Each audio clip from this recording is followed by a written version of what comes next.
नमस्कार प्यारे प्रदेशवासियों, 79वें स्वतंत्रता दिवस की आप सभी को हार्दिक शुभकामनाएं।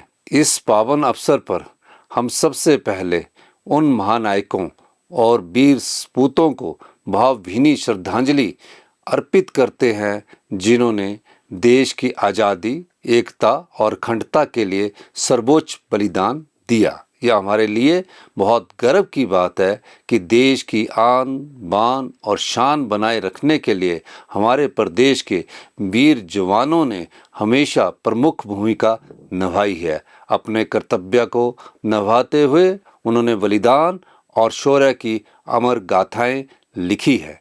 भाइयों और बहनों, यह गर्व की बात है कि हमारे वीर सपूतों को 4 परमवीर चक्र, 2 अशोक चक्र, 10 महावीर चक्र और 24 कीर्ति चक्र प्रदान किए गए हैं। देश का पहला परमवीर चक्र प्रदेश के वीर सपूत मेजर सोमनाथ शर्मा को प्राप्त हुआ था।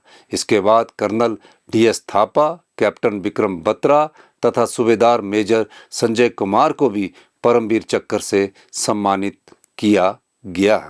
प्रिय प्रदेशवासियों, वर्ष 2023 में गंभीर प्राकृतिक आपदा का सामना हमने अपने संसाधनों से सफलतापूर्वक किया और 4500 करोड़ रुपए का आपदा राहत पैकेज घोषित किया।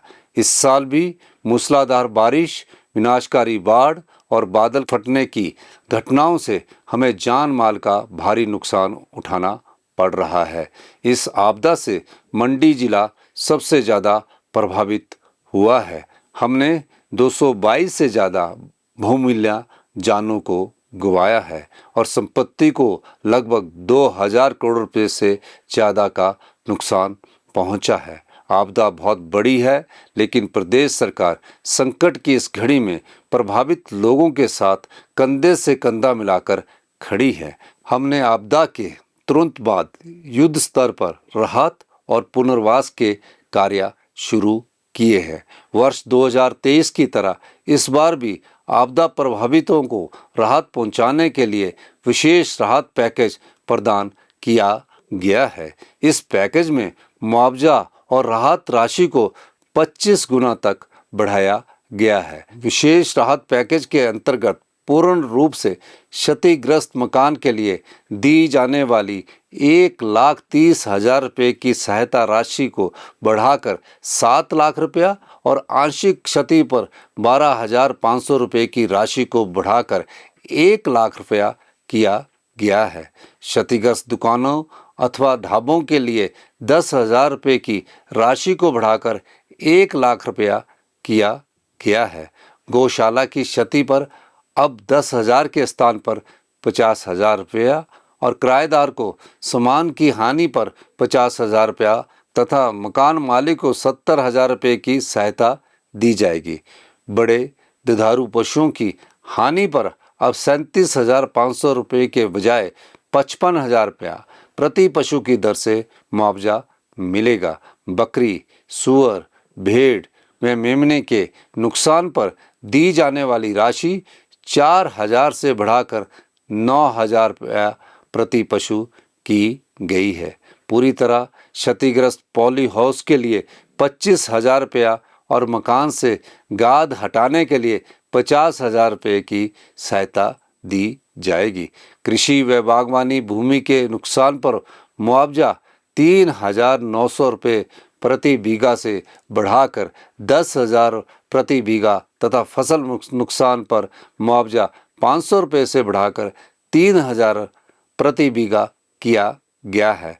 गाद हटाने के लिए सहायता 1,500 रुपये प्रति बीघा से बढ़ाकर 6,000 प्रति बीघा की गई है। इसके अलावा प्रभावित परिवारों को किराए के मकान में रहने के लिए शहरी क्षेत्रों में 10,000 रुपये और ग्रामीण क्षेत्रों में 5,000 रुपये मकान किराए के रूप में दिए जा रहे हैं।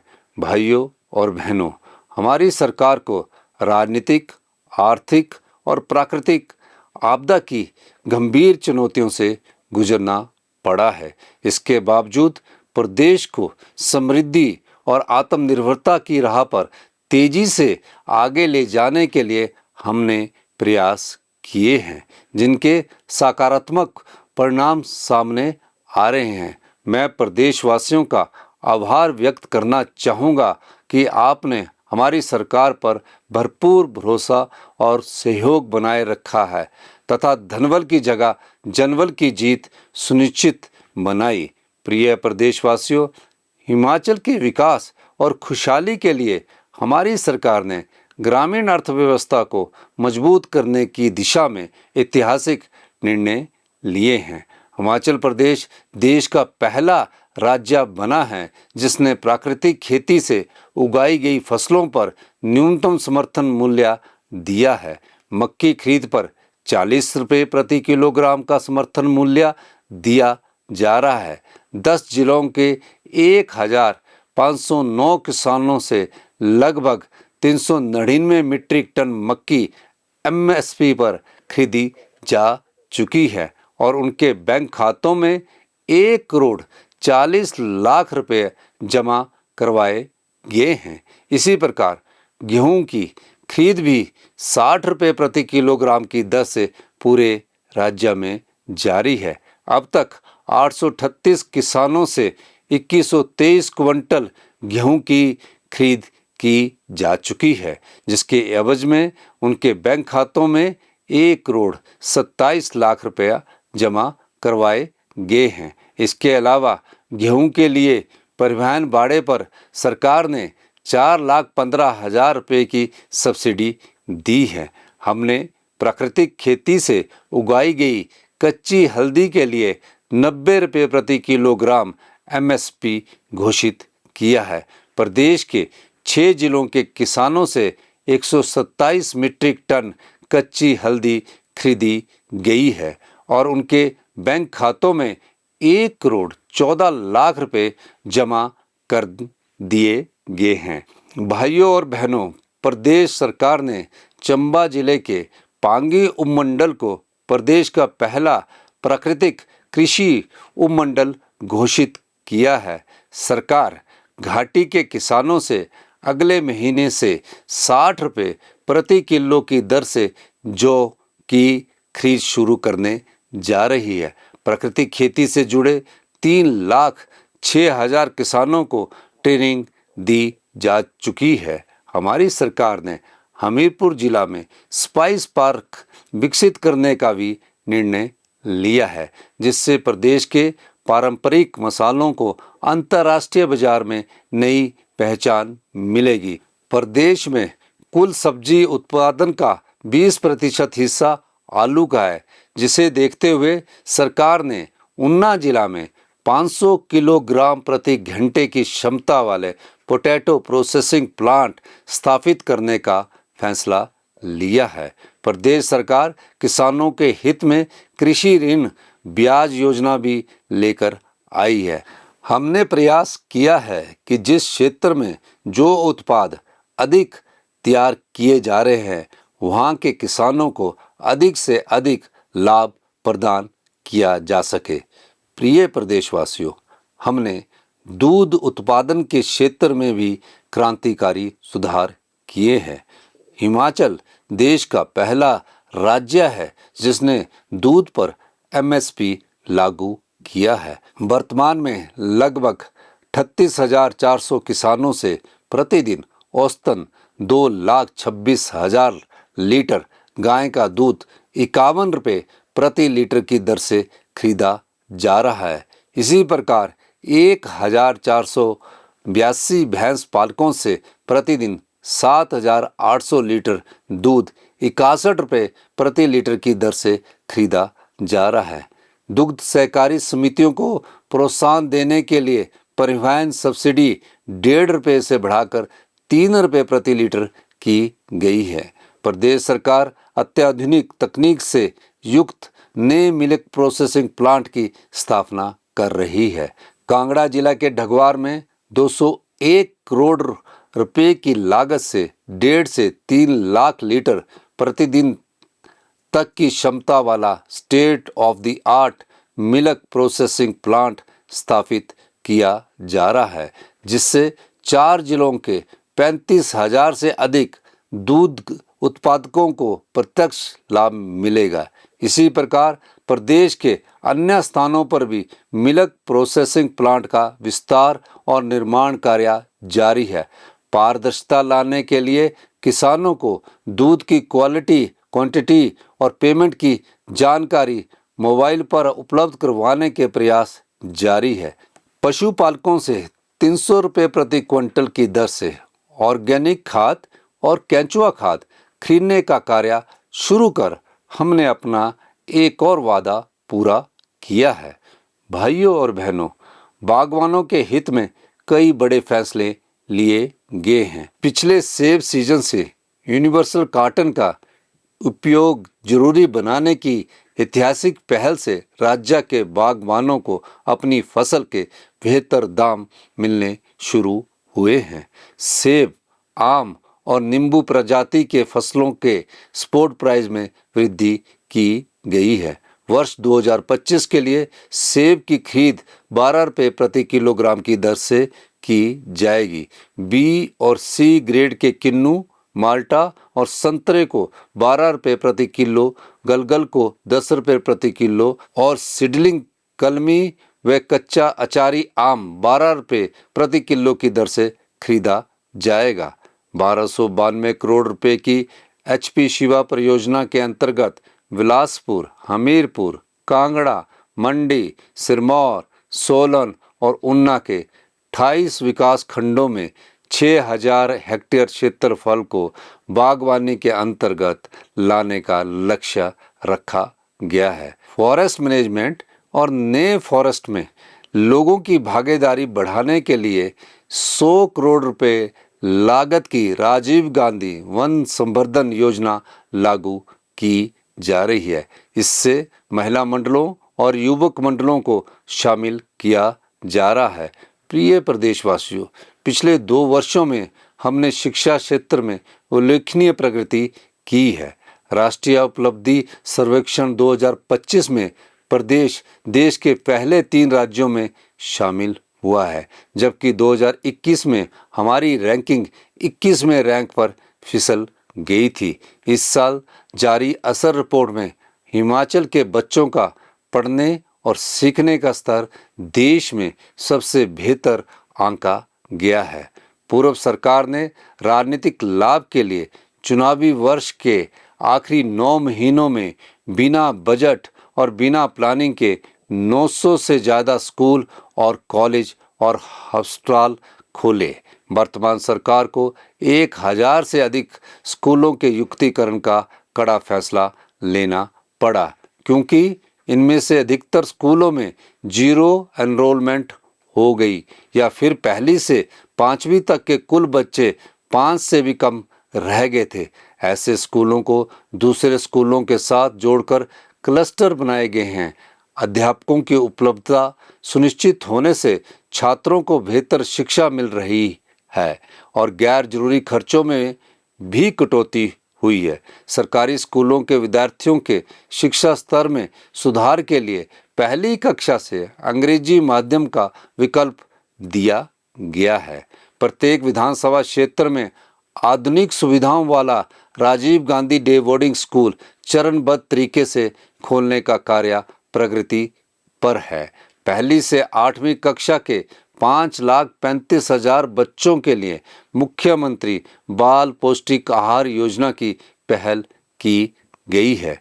प्रदेश के इतिहास में पहली बार अध्यापकों और ग्रामीण क्षेत्र के सरकारी स्कूलों के बच्चों को देश व विदेश में एक्सपोजर विजिट पर भेजा गया है। छात्रवृत्ति योजनाओं का विस्तार कर केवल 2 वर्ष में 87,000 से अधिक विद्यार्थियों को 92 करोड़ रुपए की राशि आवंटित की गई है। भाइयों और बहनों, हमारी सरकार ने हिमाचल को हरित ऊर्जा राज्य बनाने का लक्ष्य रखा है। ई वाहनों को व्यापक प्रोत्साहन दिया जा रहा है। वाहन चालकों की सुविधा के लिए प्रदेश में 6 ग्रीन कॉरिडोर स्थापित किए जा रहे हैं। 124 करोड़ लागत से बस अड्डों पर ई चार्जिंग स्टेशन स्थापित करने का कार्य जारी है।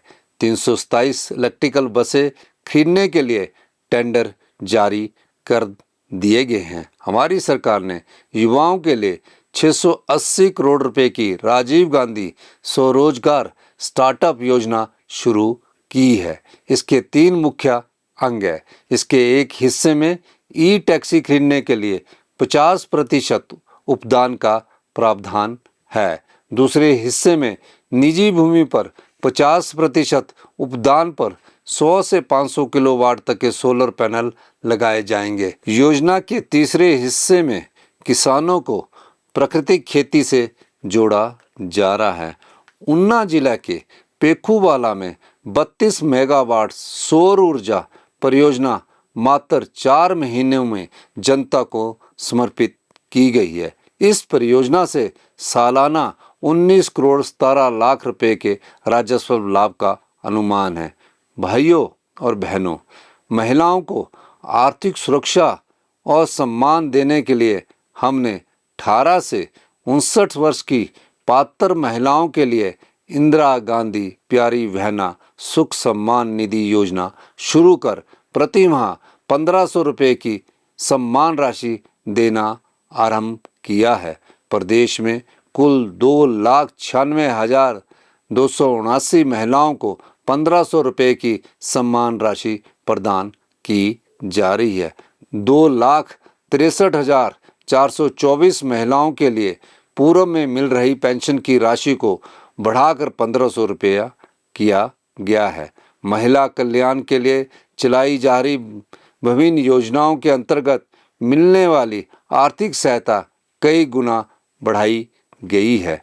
हमारी सरकार ने दुकानों और कमर्शियल प्रतिष्ठानों में पुरुषों और महिला कर्मियों में बराबरी लाने के लिए महिला कर्मियों को शाम 7 बजे से सुबह 7 बजे तक नाइट शिफ्ट में काम करने की अनुमति देने का निर्णय भी लिया है। साथ ही महिलाओं की सुरक्षा का पूरा ध्यान रखने के भी आदेश दिए गए हैं। ऐसी संस्थाओं में कार्यरत प्रत्येक महिला कर्मी को मैटरनिटी बेनिफिट भी मिलेगा। प्रिय प्रदेशवासियों, हम आपको विश्व स्तर की स्वास्थ्य सुविधाएं उपलब्ध करवाने के लिए हर संभव प्रयास कर रहे हैं ताकि हमारी किसी भी रोगी व्यक्ति को इलाज के लिए हिमाचल से बाहर जाने की ज़रूरत ना रहे। मैं स्वयं प्रदेश के चिकित्सा संस्थानों के डॉक्टरों से मिलकर स्वास्थ्य क्षेत्र में नई तकनीकों को शामिल करने की दिशा में काम कर रहा हूँ। इस दिशा में रोबोटिक सर्जरी की शुरुआत एक ऐतिहासिक कदम है। प्रदेश में पहली बार रोबोटिक सर्जरी की सुविधा शिमला में Atal institute of medical super specialities Chamiyana से की गई है। आने वाले समय में आईजीएमसी शिमला, नेरचौक, टांडा और हमीरपुर मेडिकल कॉलेज में भी यह सुविधा उपलब्ध करवाई जाएगी। प्रदेश में 69 आदर्श स्वास्थ्य संस्थानों में 6 विशेषज्ञ चिकित्सकों की तैनाती की गई है। 20 आदर्श स्वास्थ्य संस्थानों में डायलिसिस सुविधा मिलना शुरू हो चुकी है। कैंसर मरीजों के लिए मुफ्त इलाज और दवाइयों का प्रावधान किया गया है। हमीरपुर में उत्कृष्ट कैंसर हॉस्पिटल्स स्थापित किया जा रहा है। आईजीएमसी शिमला में नए कैंसर हॉस्पिटल भवन और ट्रॉमा सेंटर की सुविधा उपलब्ध करवाई जा चुकी है। आईजीएमसी शिमला और टांडा मेडिकल कॉलेज में पेट स्कैन मशीन की सुविधा भी शुरू की जा रही है। वर्तमान सरकार ने 185 डॉक्टर्स, 130 स्टाफ नर्सों, 67 लैब टेक्नीशियंस, 45 फार्मासिस्ट और 61 ऑपरेशन थिएटर असिस्टेंट के पद भरे हैं। इसके अतिरिक्त सैकड़ों और पद भरने को मंजूरी प्रदान की गई है। हम मेडिकल कॉलेज से लेकर सिविल हॉस्पिटल तक मशीनों को बदल रहे हैं। नई और आधुनिक MRI, CT scan, x ray machines लगाने के लिए सरकार ने 3000 करोड़ रुपए का प्रावधान किया है। हिमकेयर योजना के लाभार्थियों को बेहतर इलाज सुविधा देने के लिए इसका विस्तार किया गया है। अब आपात स्थिति में मेडिकल कॉलेज के प्रिंसिपल और मेडिकल सुपरिटेंडेंट भी हिमकेयर कार्ड बना सकेंगे। हर वर्ष मार्च, जून, सितंबर और दिसंबर महीने में हिमकेयर कार्ड बनाए जाएंगे। बीपीएल, मनरेगा, फेरी वालों, अनाथ और जेल बंदियों को निःशुल्क हिमकेयर कार्ड बनाने का प्रावधान किया गया है। भाइयों और बहनों, प्रदेश सरकार पर्यटन गतिविधियों को विस्तार देकर युवाओं को रोजगार व स्वरोजगार के अवसर प्रदान करने के साथ साथ प्रदेश की आमदनी बढ़ाने के लिए भी हर संभव प्रयास कर रही है। कांगड़ा हवाई अड्डे का विस्तार कार्य जारी है और पर्यटकों की सुविधा के लिए 16 स्थानों पर हेलीपोर्ट विकसित करने का कार्य प्रगति पर है। प्रमुख धार्मिक स्थलों को रोपवे से जोड़ने का कार्य भी प्राथमिकता के आधार पर किया जा रहा है।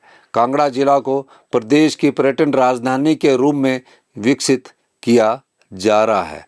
देहरा मंडल के बनखंडी में 619 करोड़ रुपए की लागत से इंटरनेशनल लेवल का जू वन्य प्राणी उद्यान स्थापित किया जा रहा है। आने वाले समय में पर्यटन क्षेत्र की विभिन्न परियोजनाओं पर 3000 करोड़ रुपया खर्च किए जाएंगे। हिमाचल जैसे पहाड़ी राज्यों के विकास में सड़कों के महत्व को ध्यान में रखते हुए प्रदेश सरकार दूर दराज तक के क्षेत्रों को सड़क सुविधा से जोड़ने को प्राथमिकता प्रदान कर रही है। 2 वर्षों की अवधि में 1584 किलोमीटर लंबी सड़कों और 143 पुलों का निर्माण किया गया है। आज़ादी के बाद पहली बार शिमला जिला के दूर दराज क्षेत्र डोडरा क्वार की सड़क को पक्का किया जा रहा है। बड़ा बंगाल को सड़क सुविधा से जोड़ने के लिए भरमौर मंडल में 21 किलोमीटर लंबी सड़क बनाई जा रही है। प्रदेश के सभी उपभोक्ताओं को 24 घंटे साफ पानी की सुविधा देने तथा पानी की गुणवत्ता सुधारने के लिए ठोस कदम उठाए गए हैं। पानी की क्वालिटी को मॉनिटर करने के लिए 69 टेस्टिंग लैब स्थापित की गई है। 31 दिसंबर 2024 तक 12 वर्ष या इससे अधिक की सेवा अवधि पूरा कर चुके 1386 पात्र जल रक्षकों को जल शक्ति विभाग में पंप अटेंडेंट के रूप में नियुक्त करने का फैसला लिया गया है। हमने करुणामूलक रोजगार नीति में संशोधन को भी मंजूरी प्रदान की है। अब प्रति परिवार वार्षिक आय पात्रता मापदंड को 2,50,000 रुपये से बढ़ाकर 3 लाख रुपया किया गया है। भाइयों और बहनों, हमारी सरकार ने सरकार गांव के द्वार कार्यक्रम की अनूठी पहल की है, जिसके तहत मैं खुद और मेरे मंत्रिमंडल के सहयोगी दूर दराज क्षेत्र के किसी एक गांव में रात को रुककर लोगों की समस्याओं का मौके पर ही समाधान सुनिश्चित कर रहे हैं। इसके माध्यम से सरकार को दूर दराज इलाकों की समस्याओं को जानने में सहायता मिल रही है। भाइयों और बहनों, हमारी सरकार वित्तीय संसाधनों को जुटाने और फजूल खर्ची रोकने के लिए भी सर्वोच्च प्राथमिकता के आधार पर काम कर रही है। पिछले 2.5 वर्षों में प्रदेश सरकार हजारों करोड़ रुपए का अतिरिक्त राजस्व कमाने में कामयाब हुई है। आबकारी नीति में बदलाव, शराब के ठेकों की नीलामी व निविदाओं, दूध उपकर, विभिन्न विभागों में स्टाफ के युक्तिकरण, लोक निर्माण विभाग की परियोजनाओं की टेंडर प्रक्रिया में बदलाव जैसे ठोस कदम लाकर यह संभव हो पाया है। वित्तीय प्रबंधन की दिशा में प्रदेश सरकार ने ग्रीन बजट की शुरुआत कर एक नई पहल की है। इतना ही नहीं, हमने केंद्र सरकार के समक्ष भी हिमाचल के हितों की मजबूती के साथ पैरवी की है। नीति आयोग से ग्रीन बोनस की मांग राजस्व घाटा अनुदान में वृद्धि, हिमाचल की ऋण सीमा को 2% बढ़ाने, 110 मेगावाट शानन विद्युत परियोजना का अधिग्रहण पंजाब से वापस लेने, भाखड़ा बांध प्रबंधन बोर्ड से बिजली एरियर जारी करने, 4 लेन सड़क परियोजनाओं के कार्यों में तेजी लाने के लिए हम लगातार संघर्ष कर रहे हैं। हमारे गंभीर प्रयासों के फलस्वरूप सर्वोच्च न्यायालय ने कटछम वांगटू जल विद्युत परियोजना से रॉयल्टी को लेकर प्रदेश के हक में फैसला सुनाया है। अब हमें 12% की बजाय 18% रॉयल्टी मिलेगी, जिससे सरकार को हर साल लगभग 150 करोड़ रुपए की अतिरिक्त आमदनी होगी।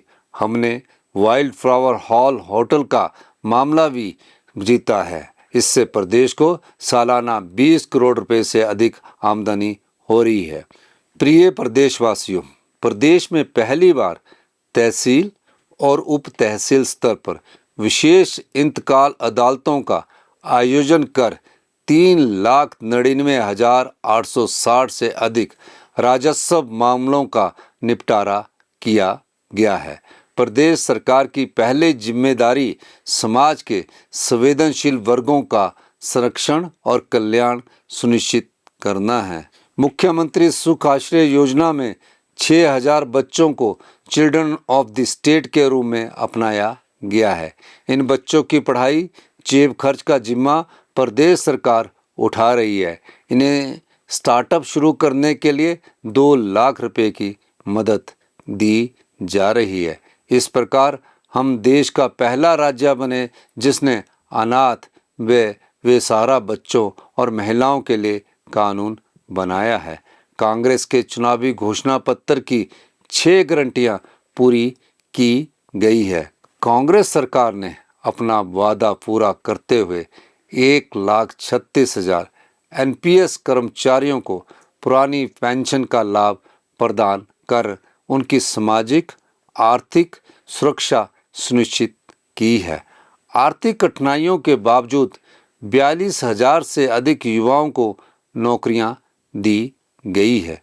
2,061 वन मित्रों की नियुक्ति की गई है। 1,000 पशु मित्रों की नियुक्ति को मंजूरी प्रदान की गई है तथा 1088 कांस्टेबलों की भर्ती प्रक्रिया जारी है। हाल ही में 312 ड्राइंग मास्टर्स को नियुक्ति पत्र प्रदान किए गए हैं और पटवारियों के 874 पद शीघ्र भरने जा रहे हैं।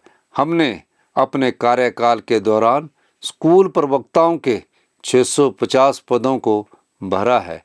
टीजीटी आर्ट्स के 599 पदों को भरा है और 425 पदों को शीघ्र भरा जाएगा। टीजीटी नॉन मेडिकल 405 पदों को भरा है और 343 पदों को शीघ्र भरा जाएगा। टीजीटी मेडिकल के 410 पदों को भरा है और 169 पदों को शीघ्र भरा जाएगा। शास्त्री के 205 पदों को भरा है और 737 पदों को शीघ्र भरा जाएगा। लैंग्वेज टीचर के 175 पदों को भरा गया है और 49 पदों को शीघ्र भरा जाएगा। ड्राइंग मास्टर के 458 पदों को भरा गया है और 40 पदों को शीघ्र भरा जाएगा। पीईटी के 870 पदों को शीघ्र भरा जाएगा। जेवीटी के 1,788 पदों को भरा गया है और 600 पदों को शीघ्र भरा जाएगा। जियो लाइब्रेरी के 100 पद तथा एनटीटी के 6,200 पदों को शीघ्र ही भरा जाएगा। वोकेशनल टीचर्स के 759 पदों को भरा गया है। प्रिय प्रदेशवासियों, प्रदेश के युवाओं में ड्रग्स की बढ़ती आदत बहुत बड़ी चिंता का कारण है।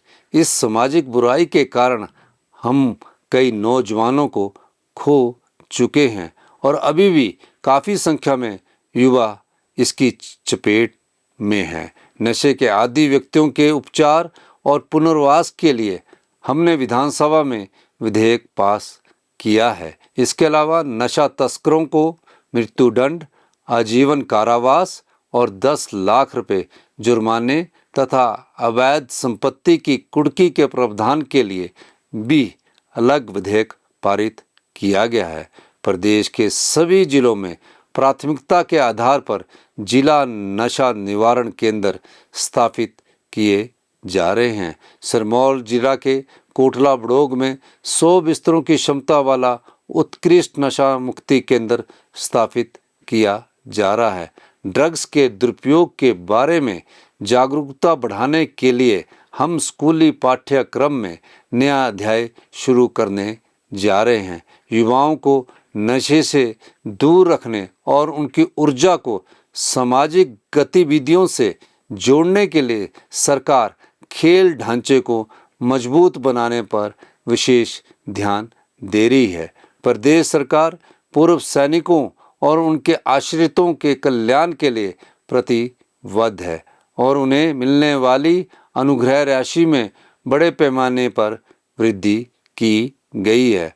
हमने विभिन्न अंतर्राष्ट्रीय प्रतियोगिताओं के पदक विजेताओं के लिए पुरस्कार राशि में भी वृद्धि की है। प्रिय प्रदेशवासियों, मैं आपको विश्वास दिलाता हूँ कि हिमाचल को देश का सबसे समृद्ध तथा आत्मनिर्भर राज्य बनाने के लिए हमारे संकल्प में वित्तीय स्थिति कोई बाधा नहीं बनेगी। हम आपकी उम्मीदों के अनुसार और आपके सहयोग से अपने इस सुंदर पहाड़ी राज्य को विकास के नए आयाम देने के लिए प्रतिबद्ध है। अंत में मैं एक बार फिर आप सभी को स्वतंत्रता दिवस की बधाई देता हूं तथा समस्त प्रदेशवासियों के सुखमय और स्वस्थ जीवन की कामना करता हूं। जय हिंद, जय हिमाचल।